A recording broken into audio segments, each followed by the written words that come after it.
امام حسین علیہ السلام کا پانی بند کر دیا گیا۔ رسول صلی اللہ علیہ وآلہ وسلم کے خاندان کے چھوٹے چھوٹے بچے پانی پانی کی صدائیں بلند کرنے لگے۔ تاریخ نے لکھا کہ 3 دن تک رسول اللہ صلی اللہ علیہ وآلہ وسلم کے خاندان پر پانی بند رہا۔ پھر جب کربلا کے میدان میں 10 محرم کے دن ایک ایک کر کے سب شہید ہوتے گئے، امام حسین علیہ السلام تنہا رہ گئے۔ آپ یزید کے لشکر کے سامنے آئے، حجت تمام کی اور کہا، کوئی ہے جو اس مظلوم کی مدد کرے۔ آسمان ہل گیا، زمین کانپ اٹھی، فرشتے آ گئے، جن کہنے لگے، یا حسین ابن علی ہمیں حکم کریں۔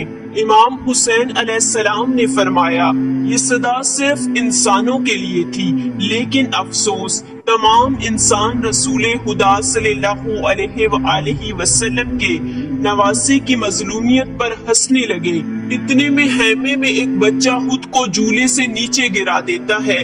بی بی رباب نے امام حسین علیہ السلام کو بلایا اور ادب سے عرض کیا، نواسہ رسول جیسے ہی آپ نے کہا کہ کوئی ہے مدد کرنے والا، آپ کے شہزادے علی اصغر نے خود کو جھولے سے گرا دیا۔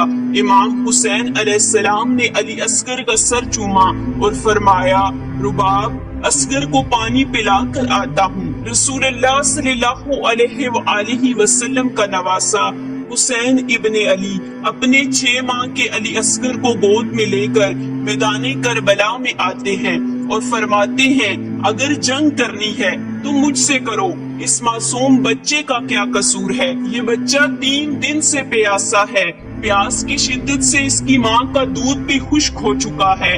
اے لوگو، اس بچے کو پانی دو۔ یزید کے لشکر میں سے آواز آئی، حسین تم خود پانی پینا چاہتے ہو اور نام بچے کا لیتے ہو، اگر یہ بچہ خود مانگے گا تو ہم اسے پانی دیں گے۔ امام حسین علیہ السلام نے علی اصغر کو بلند کیا اور فرمایا، اصغر اپنے نانا کی امت سے پانی مانگو۔ امام حسین کا کہنا تھا کہ علی اصغر کے لب ہلے اور انہوں نے فرمایا، اے لوگو، میں تمہارے رسول صلی اللہ علیہ وآلہ وسلم کے گلشن کا ایک ننھا سا پھول ہوں، میری رگوں میں تمہارے رسول کا خون جاری ہے، میں 3 دن سے پیاسا ہوں، مجھے پانی دو۔ تاریخ نے لکھا کہ علی اصغر کی اس صدا پر یزیدی فوج کا دل پگھلنے لگا، بحران برپا ہو گیا۔ عمر بن سعد اور شمر نے کہا، کہیں ایسا نہ ہو کہ فوج بغاوت پر اتر آئے۔ حکم دیا، ہرملہ تیر چلا۔ ہرملہ کے پاس جانوروں کا شکار کا تیر تھا۔ تاریخ میں لکھا کہ ہرملہ نے علی اصغر کا نشانہ لیا اور تیر چلایا۔ اس تیر کی 3 نوکیں تھیں، ایک نوک علی اصغر کی کمر میں لگی، دوسری بازو میں اور تیسری کان میں۔ تیر اتنا باری تھا کہ علی اصغر کو چیر کر امام حسین کے بازو میں پیوست ہو گیا۔ تاریخ نے لکھا کہ علی اصغر کے جسم سے خون امام حسین کے ہاتھوں پر گرا۔ امام حسین علی اصغر کو ہاتھوں میں لیے اپنی نانا کی امت کو دیکھ رہے تھے، جب چاہا اس خون کو زمین پر ڈالے، زمین چیخ اٹھی، مولا اگر اس ناحق خون کو ہم پر ڈالا تو میں قیامت تک کچھ نہ اگاؤں گی۔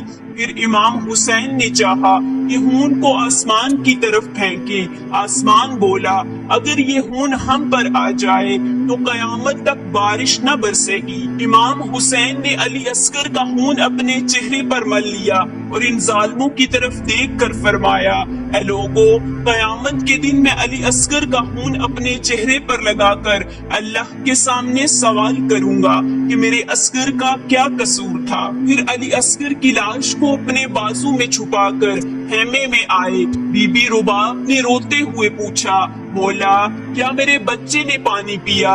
امام حسین علیہ السلام نے علی اصغر کو اپنی باہوں سے الگ کیا۔ بی بی رباب چیخ کر کہنے لگی، یا مولا، جس نے میرے معصوم بچے کو مارا، کیا اس کی اپنی کوئی اولاد نہ تھی؟ امام حسین علیہ السلام نے فرمایا، صبر کرو، اللہ کی یہی مرضی ہے کہ ہم ظلم سہ کر دین اسلام کی بقا کے لیے صبر کریں، کیونکہ ہمارے خون سے ہی دین الہی محفوظ رہے گا۔ پھر امام حسین اور بی بی رباب نے خیمے کے پیچھے ایک جگہ پر